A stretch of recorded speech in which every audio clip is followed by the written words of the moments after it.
అందరికీ నమస్కారం అండి. మన వారాహ్యమ్మకి నమస్కారం చేసుకుంటూ ఈ వీడియో ఆరంభిస్తున్నాను. ఇక ఈరోజుటి వీడియోలో మన కోసం వారాహ్యమ్మ వారు అందిస్తున్న వాగ్దానం. చూడగానే నా కిరీటాన్ని తాకు తల్లి, నీకు కీడు చేస్తున్నటువంటి వాళ్ళ ఆట కట్టిస్తాను. చూడగానే విను, నిర్లక్ష్యం చేస్తే నష్టపోతావమ్మా అని వారాహ్యమ్మ వారు మన కోసం ఒక అద్భుతమైన సందేశం తీసుకొచ్చారు. ఆ సందేశం ఏంటి అని చూడబోయే ముందు వీడియో నచ్చితే లైక్ చేయండి. కొత్తగా మన ఛానల్ చూస్తే సబ్స్క్రైబ్ చేసుకోండి. ఇక ప్రతి ఒక్క సమస్యకి 24 గంటల్లోనే పరిష్కారం చూపించే జ్యోతిష్యంలో గొప్ప అనుభవం ఉన్న మనకు తెలిసిన ఒక గురువు గారు ఉన్నారండి, శ్రీనివాసరాజు గారు. 24 గంటల్లోనే ప్రతి ఒక్క సమస్యకి మంచి పరిష్కారం అనేది చూపిస్తారు. విద్య, ఉద్యోగం, వ్యాపారం, ప్రేమ, పెళ్లి సమస్యలు, సంతాన సమస్యలు, ఇలా ఏ సమస్యలనైనా సరే గురువుగారు చేసే పూజల ద్వారా, పరిహారాల ద్వారా ఆ యొక్క సమస్య అయితే తీరిపోతుంది. చాలా నమ్మకమైన గురువుగారండి. అంతేకాకుండా స్త్రీ పురుష వశీకరణ కూడా చేస్తారు. ఎందుకంటే గురువుగారు నెంబర్ 1 వశీకరణ స్పెషలిస్ట్ కూడా. జాతకంలో దోషాల వల్ల పెళ్ళి ఆలస్యమవుతున్నా, వాస్తు దోషాల వల్ల ఇంట్లో ఎక్కువ సమస్యలున్నా, ఇంట్లో గొడవలు, ఇవన్నీ కూడా గురువుగారు మంచి పరిష్కారం అయితే చూపిస్తారండి. మీరు చేయవలసింది ఉన్న చోట నుంచి స్క్రీన్ మీద కనిపిస్తున్న నంబర్కి ఫోన్ ద్వారా కాంటాక్ట్ అయ్యి మీ సమస్యలను గురువుగారు ముందు పెట్టినప్పుడు ఆ యొక్క సమస్యలు అయితే తీరిపోయినట్టే ఫ్రెండ్స్. నేను చెప్పించుకొని నా సమస్య తీరి నాకు గురువుగారు బాగా చెప్పి నమ్మకం కుదిరిన తర్వాతే మీ వరకు తెలియజేస్తున్నాను. సో ఒకసారి స్క్రీన్ మీద కనిపిస్తున్న నంబర్ 96630644 ఈ నంబర్కి కాల్ చేయండి. మీ ఎటువంటి సమస్యనైనా ఖచ్చితంగా తొలగించుకోండి. ఇక మన వీడియోలోకి వచ్చేస్తే అమ్మవారు ఏం చెబుతున్నారు అంటే, తల్లి, నీకు నేను రక్షణ కవచంలా ఉండి నిన్ను కాపాడుకుంటూ ఉన్నాను. నేను నీకు ఇప్పుడు ఈ సందేశం నీ కోసం మాత్రమే తీశాను. మీకు తెచ్చిన ఈ యొక్క సందేశం తప్పుగా ఉండదు తల్లి. ఖచ్చితంగా సరిగానే నీ జీవితానికి ఉంటుంది. నిన్ను దెబ్బ కొట్టాలని చూస్తున్న వారికి నువ్వు ఎలా బుద్ధి చెప్పాలో నేను ఎలా చెబుతానో నీకు తెలియజేస్తాను. నీ ఎదుగుదల, నీ వ్యాపారం, నీ ఉద్యోగంలో ఎదురయ్యే ఎటువంటి సమస్యలనైనా నువ్వు ఎదుర్కోవాలి. మంచిగా అందులో విజయం సాధించాలి. నువ్వు మంచిగా రాణించాలి అన్నా కూడా, నువ్వు చేయవలసింది నీకు మంచి పేరు తీసుకురావాలి అన్నా కూడా ఈ అమ్మ మాట వినాల్సిందే. నువ్వు కొంతమంది నిజాయితీగా ఉన్నా సరే నిన్ను కొంతమంది కిందకి లాగాలని చూస్తున్నారమ్మా. ఎందుకు ఎందుకు అలా చూస్తున్నారు? నేనేం తప్పు చేశాను అనే కదా నువ్వు అనుకుంటున్నావు? నువ్వు ఏమీ తప్పు చేయలేదు. నీ పని నువ్వు చేసుకుంటూ ఉన్నా, నువ్వు న్యాయంగా ఉంటున్నా, నీ ఎదుగుదలకు కావలసిన కష్టానికి నువ్వు కష్టపడుతున్నా, పైకి ఎదుగుతున్నావని కొందరు నీ మీద సూక్ష చేస్తున్నారు. నువ్వు నటించలేదా తల్లి? కానీ ఇతరులు నిన్ను పొగుడుతున్నట్టు నటిస్తున్నారు. నిన్ను గొప్పగా, విలువగా ఎన్ని చూస్తున్నా, మర్యాదిస్తున్నా కూడా అది వాళ్ళు ఓర్చుకోలేకపోతున్నారు. ఆ ఓర్చుకోలేనితనం నువ్వు ఎక్కడ ఎదిగిపోతావో, ఎక్కడ ఎదిగిపోతావో అనే ఒక భయం వాళ్ళలో చాలా ఎక్కువ అవుతుంది. ఇతరుల వల్ల వాళ్ళు ఎలాగైనా నిన్ను కృంగదీయాలని కూడా చూస్తున్నారు. అది మాటలతోనా, చేతలతోనా అనేది అంటే ఇతరులకి నీ మీద ఉన్న విలువను తగ్గించాలని చెప్పి చూపిస్తున్నారు తల్లి.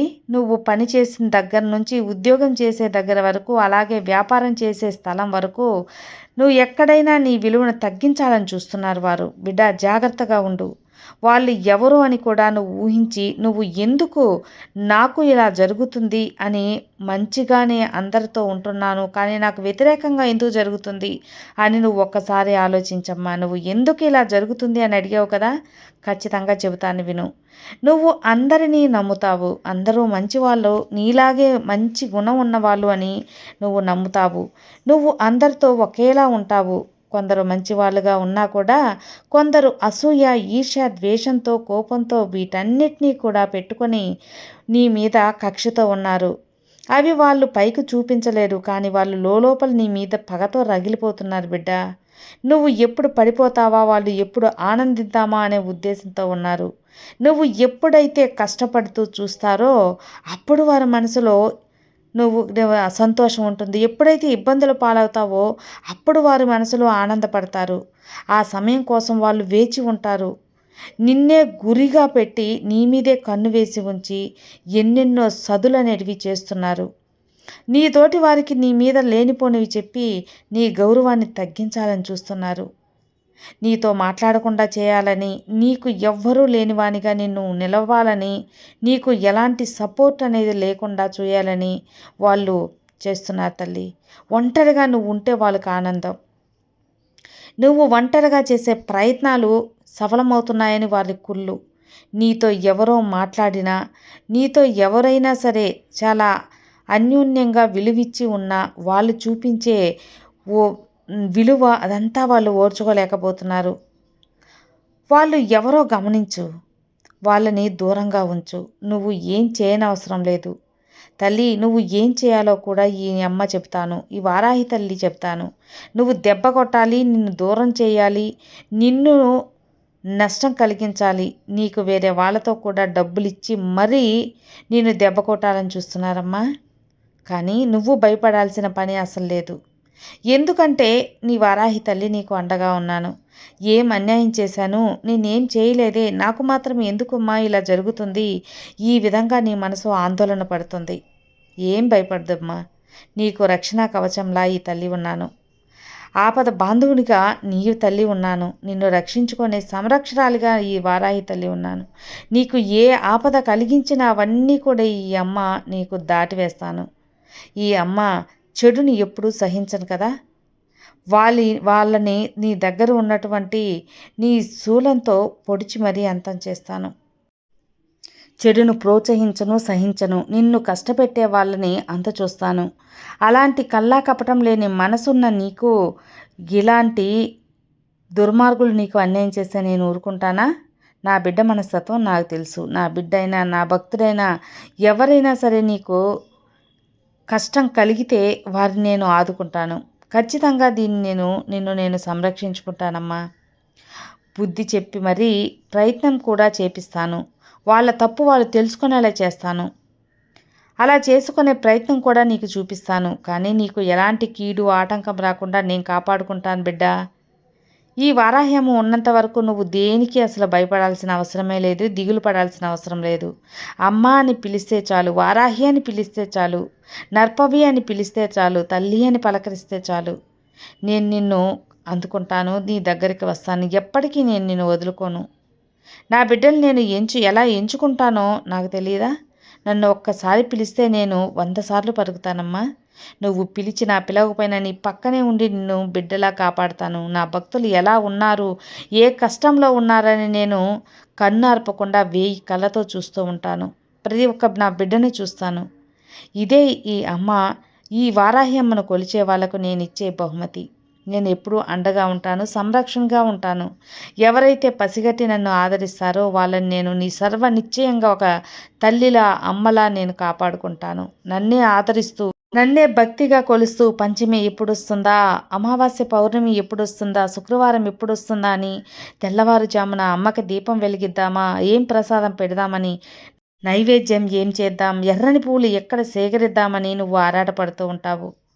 అలా నన్ను ఎదురు చూసి భక్తితో కొలిచే నా బిడ్డలను నేను ఎప్పుడూ సరైన బహుమతి ఇస్తాను. అలాగే నిద్రకు ముందు నన్ను తలుచుకొని, నిద్ర లేచాక నన్ను తలుచుకొని, ఎప్పుడు నాతో మాట్లాడుతూ ఉన్న నా బిడ్డల్ని, నా భక్తుల్ని నేను పదే నేను రక్షించుకుంటాను.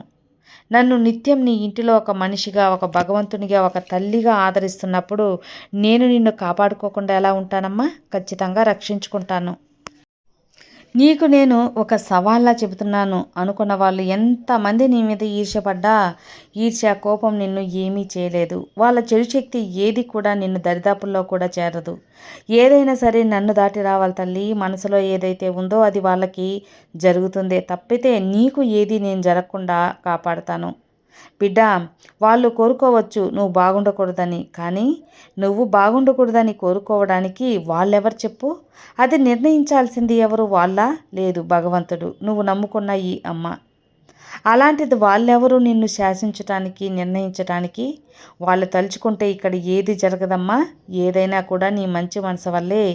ఎవరిది మంచి మనసు ఉంటే అక్కడ భగవంతుడు అండగా ఉంటాడు. స్వచ్ఛంగా వాళ్ళకే బంధువుగా ఉంటాడు.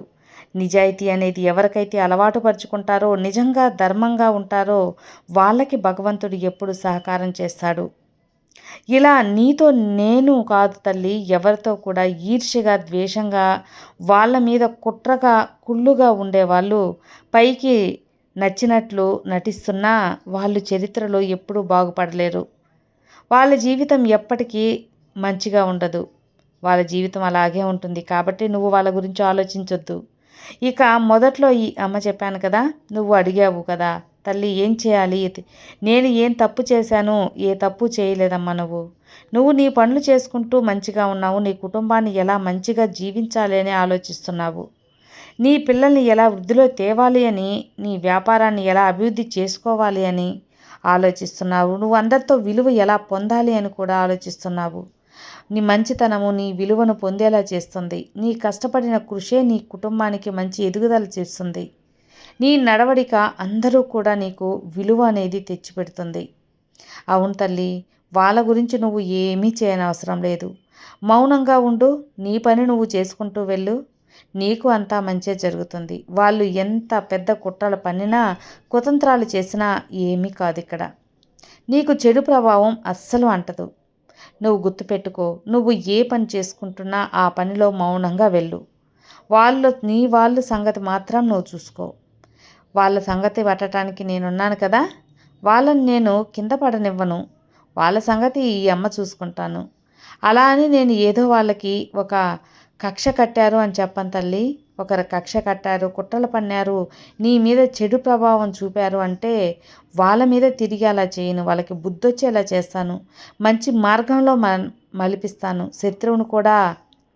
శత్రువును కూడా క్షమించే గుణం నీకుంది కదా! అది ఈ అమ్మాయి నీకు అలవాటు చేసింది. అందరూ బాగుండాలి అని కోరుకునే నీకు వాళ్ళు చెడిపోవాలని కోరుకుంటే నువ్వు చెడిపోతావా? అలా ఎప్పుడూ జరగదు. మంచిగా మారేలా వాళ్ళని నేను తయారు చేస్తానులే. నువ్వు చేయవలసింది నీ పని నువ్వు చేసుకుంటూ వెళ్ళడమే. నువ్వు ఏది కూడా, ఏ అవకాశాన్ని కూడా వదిలిపెట్టద్దు. నువ్వు ఊపిరి అంటున్న నిజాయితీ ఎప్పుడు కూడా నీకు అన్యాయం అనే ఒక అబద్ధం అనే ఒక మాటల్ని తావే ఇవ్వదు. స్వచ్ఛంగా నీ మనసు ఏది చెబితే అది చెయ్యి. నీ మనసును విరుద్ధంగా ఏది చేయవద్దు. అన్యాయం అనిపిస్తే అస్సలు చేయొద్దమ్మా. కోర్టులు చేరినా ఎప్పుడూ చేయవద్దు. తప్పకుండా ఈ అమ్మ ఆశీస్సులు నీకు పరిపూర్ణంగా ఉంటాయి. ఈ తల్లి మాట నీకు ఖచ్చితంగా మంచిగా ఉంటుంది. బిడ్డ, ఈ తల్లి ఆశీర్వాదం అందుకు, సంతోషంగా ఉండు. ఈ అమ్మ నీతో అండగా ఉండగా నీకు భయం ఎందుకు చెప్పు? సర్వే జనా సుఖినో భవంతు. జై వారాహి.